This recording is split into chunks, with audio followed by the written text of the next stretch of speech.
Bhagavad Gita is a book of mankind's collected experience of and answers to life's most basic questions. Who I am, from where do I come, what is my purpose and destiny, and most practically, how do I find happiness? These podcasts originate in the lectures of Neil Bhatt, a disciple of Swami Chinmayananda. They are presented here in 20 to 30-minute segments, each covering 3 of the Gita's 701 verses. Welcome to Gita Wisdom for Daily Living. So far in Bhagavad Gita and in our discussion about Vedantic philosophy, we have learned that Brahman is pristine, imperishable, immutable, and without any attributes. That Brahman which is all-pervading, nothing exists outside Brahman. So there is no good or evil which is beyond Brahman, outside of Brahman. And if Brahman is all-pervading, then obviously the good and evil as I perceive must be residing within the realm of Brahman. But these are two contradictory assertions. One, Brahman is all-pervading, pristine, and there is no good and evil. There is no happiness and sorrows in Brahman. At the same token, if happiness and sorrows do exist in my life, then this happiness and sorrow must be existing outside of Brahman. When I make that assertion, I make Brahman limited. Because now that realm of happiness and sorrow is outside the realm of Brahman, which makes Brahman limited. Either there is happiness and sorrow in Brahman, or there is no happiness and sorrows.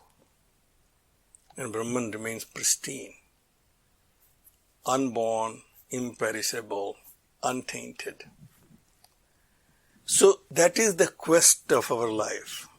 So then we have looked at how I experience my life and what is my relationship to Brahman. So we have seen that Brahman expresses as Purusha and Prakriti, matter and energy, mind and matter, consciousness and matter. When I think about consciousness, then I'm conscious of everything but not about my own self. So this Purusha remains untainted. It is the Prakriti, it seems, goes through changes. This Prakriti, which is the manifest world, has plurality. And that's where we see changes. World as I knew yesterday does not exist today. It has already changed.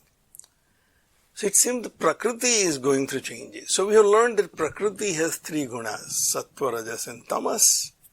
These 3 gunas, when they're in equilibrium, there is no phenomenal world. When my 3 gunas in my self at a micro level are in equilibrium, there is no experience, which I call deep sleep. In deep sleep, there is no Sattva, there is no Rajas, pure Tamas, and everything is in equilibrium, and therefore I do not experience anything. So there is no phenomenal world when these 3 gunas are in equilibrium. It is only the touch of consciousness when I wake up from my deep sleep that the world of phenomena comes in place. So I must make a journey from that world of Brahman which is pristine to the world of phenomena which I experience. So the world of my happiness and sorrows are within the phenomenal world. So Bhagwan in Sankhya Yoga told, you will experience this bliss if you lose your identification with this individual being that you consider yourself to be. And for that, he said, you have to purify your internal instrument. The instrument which you have to experience the world outside is mind and intellect.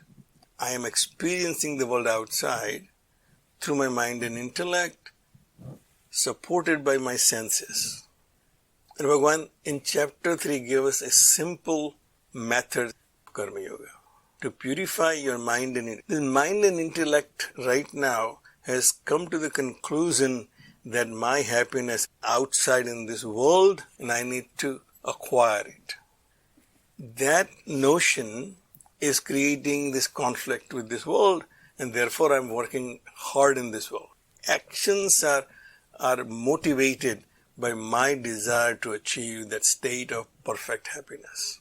All my actions right now are either to get happiness or avoid unhappiness. So Bhagavan said, you're motivated by your quest for happiness. All now you have to do is find out where your happiness is. And therefore he said that the happiness lies within yourself and you need to find it. The senses are creating sense experience as we have discussed, and my mind gets deluded by moha, attachment. When I see something which I like, I get attached to it. And then I want to acquire it, and if I can't acquire it, then I get angry. So Bhagavan said, you have to purify your mind and intellect, and therefore start with Karma Yoga. Perform your actions because you're motivated to act in this world, but just change your attitude towards your actions. Your actions should expand your identity. Your problem, Bhagavan said, is your identity is so limited to yourself, to your body, to your mind, to your intellect. You have to expand it. More you expand, more happiness you will gain.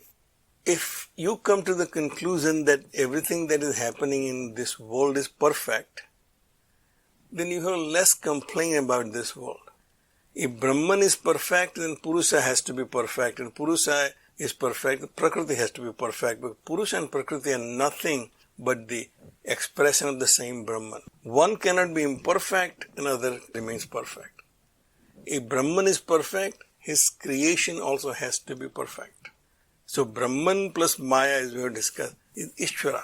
If Ishvara is perfect, his creation also has to be perfect.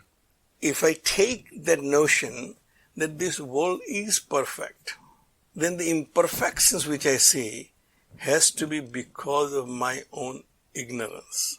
My complaint about this world is about its imperfection. It is not as perfect as I would like it to be to make me perfectly happy. And Bhagavan said, when you change your vision, your drasti, then you will be able to see that this world is perfect. Everything is in this world is the necessity. Without that, the world will not function. The world will function perfectly for you if you start seeing it as perfect. So that journey was Karma Yoga, yoga of action. To expand my identity, more I work for the greater good, more I identify with that greater good, then achieve that sense of belonging to that greater self. So Bhagavan said, you perform Karma Yoga. To perform Karma Yoga, Bhagavan has given us yajna. And Bhagavan said, once you perform this yajna diligently, then you will achieve knowledge. That knowledge is not outside of you, but within you. You already know yourself, but right now it is veiled by your identification with your limited self and your duality between the world and you. That knowledge will remove that veil.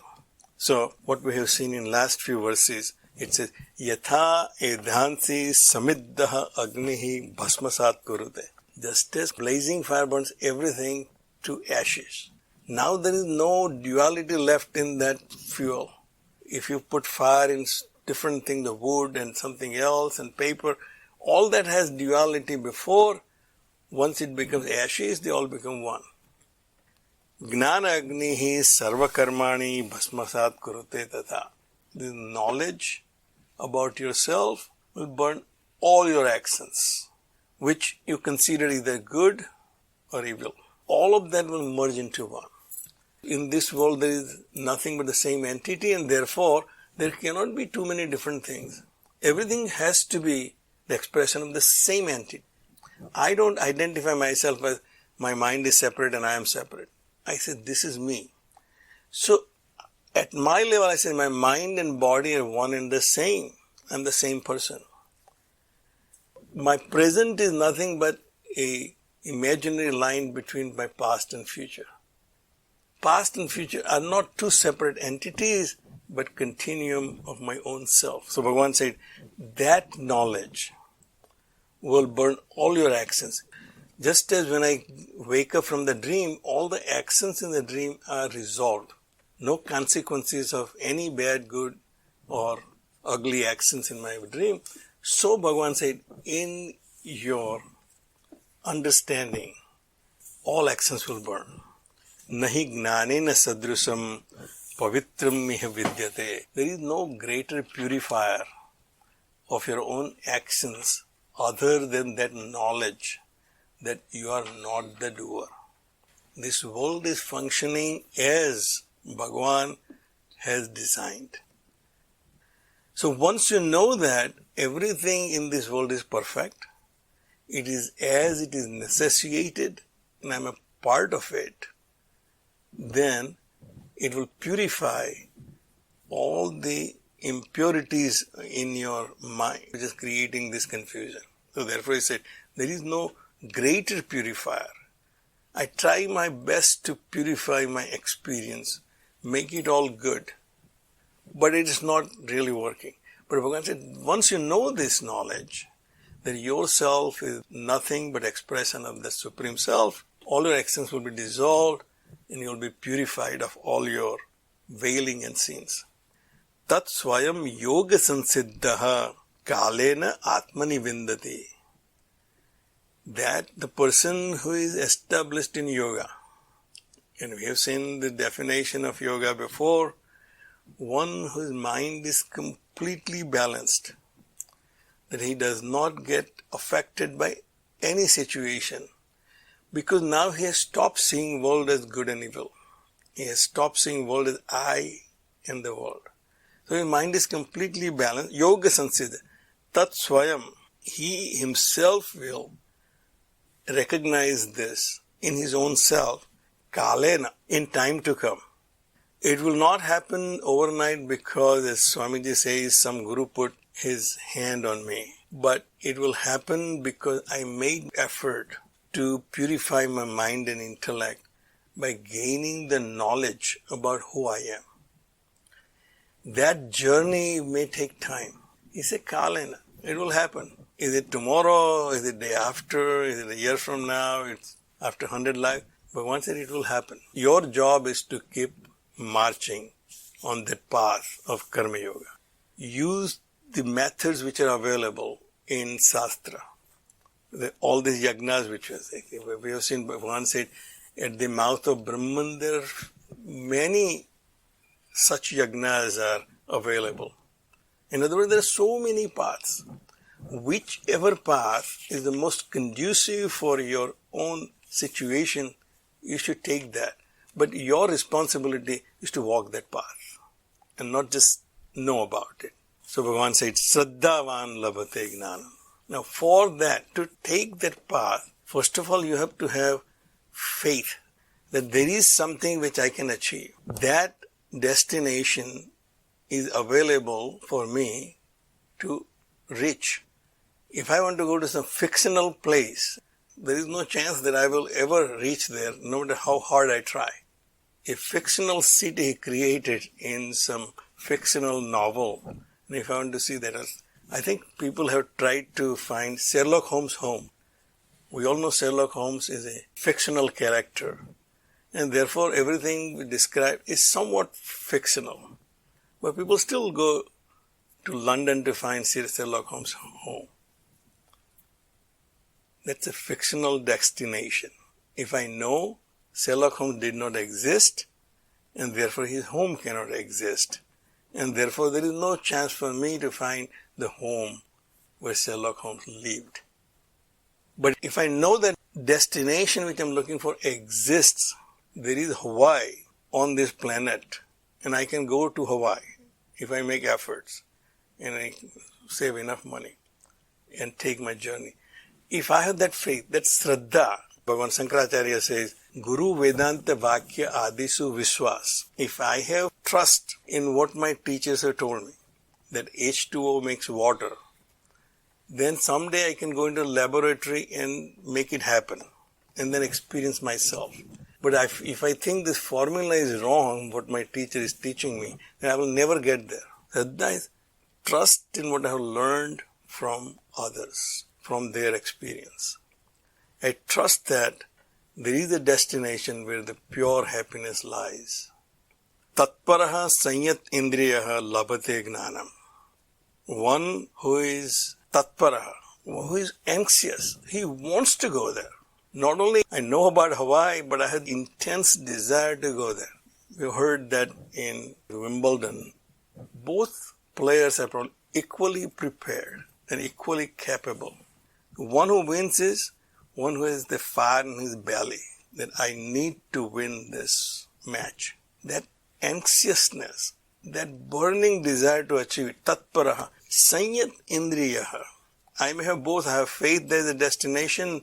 I also have this great desire, but not disciplined. I want to be a great athlete, but I have no discipline. That's not possible. So these three, if I cultivate, I have faith that there is a state where I can be perfectly happy. And I want to get it because I'm tired of this life. I can't live this life anymore. I need to get that. And I'm disciplined to achieve that, to make my efforts. Gnanam labdhva param santim achirena adhigacchati. Once you achieve that knowledge, once you experience that knowledge within yourself, then promptly, within no time, you will experience that supreme peace. That's what I had been looking for all my life. Bhagavan said, it can only come by understanding your own self. Agnahacha asraddhadhanacha sansayatma vinashyati. I want that happiness, but I don't know where to get it. Agnaha, ignorant. I'm ignorant about what happiness is.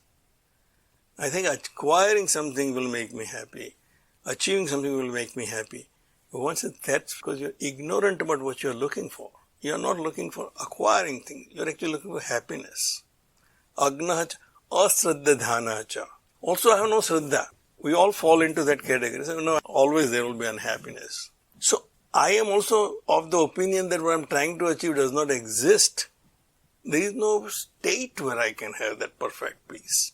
If I have no faith that there is a state where I can achieve the happiness, Bhagavan said you will not be able to go. Asraddhadhanacha. Sansayatma, I'm constantly doubting. I don't know this 5,000 years ago what these people are talking about. Is it still true? Or they didn't make any progress in between. If I'm doubting whether this knowledge is correct or not, then also I will not achieve. So I need to have all three. I should be very anxious. I need to have no doubt that this place exists called Hawaii and I can get there. And I know what I'm trying to achieve. Then only I can achieve that. And if not, na ayam loko asti, na paraha, na sukham sansayatmanaha. I constantly doubt my own ability. If I constantly doubt what I'm trying to achieve, then Bhagavan said there is no success for such a person. Even for success in this life, as we consider our limited definition of success, first of all, I have to have faith that I can achieve that. Secondly, I should be putting my own efforts. And I have no doubt that if I put my efforts correctly, I will achieve it. Then only I achieve it. Bhagavan said, if that's not possible at your limited sphere of living, then how can that be possible for your eternity of happiness? And therefore Bhagavan said, have Shraddha, develop discipline to get there and believe that you will achieve it.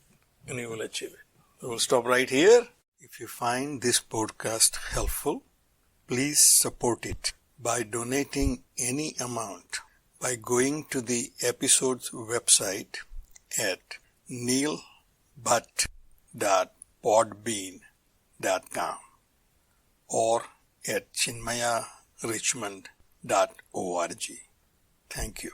Om Sarve Bhavantu Sukhina Sarve Santu Niramayaha Sarve Bhadrani Pashyantu Ma Kaschid Dukkha Bhag Bhave. Om